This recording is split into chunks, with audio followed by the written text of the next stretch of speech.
আপনারা ইলেকশন করেন, হরতাল করেন, এই করেন সেই করেন, আমার কথাটা ছোট ভাই হিসেবে বিশ্বাস করেন। আমি কোন দলের মানুষ না, আমি সবার শুভাকাঙ্ক্ষী। এই বাংলাদেশ ঈসা আলাইহিস সালাম শাসন করবে, এই ভারত ঈসা আলাইহিস সালাম শাসন করবে, এই জেরুজালেম ঈসা আলাইহিস সালাম শাসন করবে, এই আরবের যত কান্ট্রি দেখতেছেন সবগুলো ঈসা আলাইহিস সালাম শাসন করবে। তার আগ পর্যন্ত আপনারা এই খেলা চালাইতে থাকেন, কোনো লাভ নাই, আস্তে আস্তে সব শেষ হয়ে যাবে। এখন একটা মজার প্রশ্ন, এই প্রশ্নটাই শেষ করি। ইমাম মাহদী আবার কখন আসবে? আমরা তো বুঝলাম ইমাম মাহদী আসবেন, তারপরে দাজ্জাল, তারপরে ঈসা আলাইহিস সালাম, তারপরে খেলাফত, এই তো। ইমাম মাহদী আবার কখন? আমাদের বুয়েটের মাহদী বের হয়, পাঞ্জাব থেকে মাহদী বের হয়, হ্যাঁ, বাংলাদেশের ওই কোনায় মাহদী বের হয়, সৌদি আরব থেকে ওই কোনা থেকে মাহদী বের হয়, হয় না? খুব ভালো করে মনে রাখবেন, যতক্ষণ এই বিশ্বে একটা মালহামা না হচ্ছে মাহদী আসছেন না। কথা ক্লিয়ার? এই বিশ্বে যতক্ষণ একটা মালহামা না হচ্ছে মাহদী আসছেন না। তিনি আসবেন ফাতিমা রাদিয়াল্লাহু আনহার বংশ থেকে। কার বংশ? তার আসল নাম মুহাম্মদ। কি নাম? তার নাক উঁচু, নাক একদম উঁচু, খাড়া, কপাল চওড়া, চেহারার গড়নটা আমাদের নবী সাল্লাল্লাহু আলাইহি ওয়াসাল্লাম।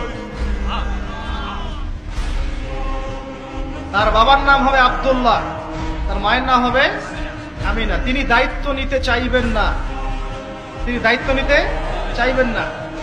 তিনি দায়িত্ব না নেওয়ার জন্য মদিনা থেকে পালিয়ে মক্কায় চলে আসবেন।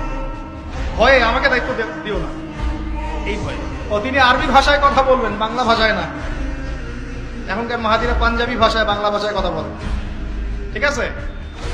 এবং এই কাবা ঘর যেটা আমরা তাওয়াফ করি, এখানে যে হাজারে আসওয়াদ আছে না, আর এই যে হাজারে আসওয়াদ আর মাকাম ইব্রাহিম, এই দুটো জায়গার মাঝামাঝি মানুষ তাকে চিনে ফেলবে, এই তো মাহদী। তার হাতে মানুষ বায়াত নিবে 313 জন। কতজন? ওই তালুত বাহিনীটা 313, বদরও 313, এখানেও 313। এবার শুরু হবে আসল খেলা।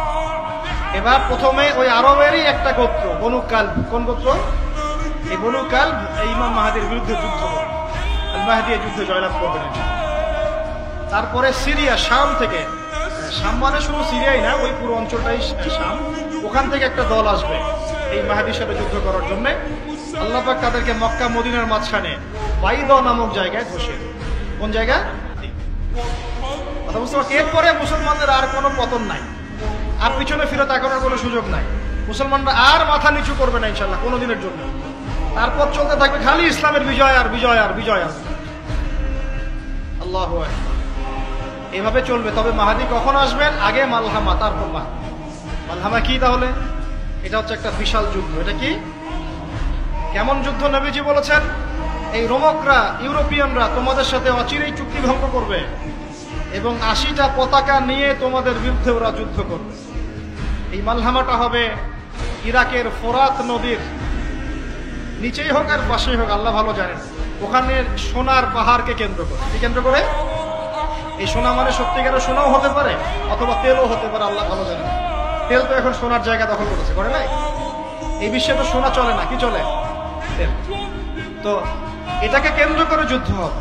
নবীজি বলেছেন ওই যুদ্ধে এত ভয়াবহ হবে যে 100 জন যোদ্ধার মধ্যে 99 জনই মারা যাবে না। একটু মাথা খাটান যে এমন কোন যুদ্ধ কি হয়েছে পৃথিবীতে যেটাতে 100 জনের মধ্যে 99% মারা গেছে? তার মানে এটা হয়নি এখনো।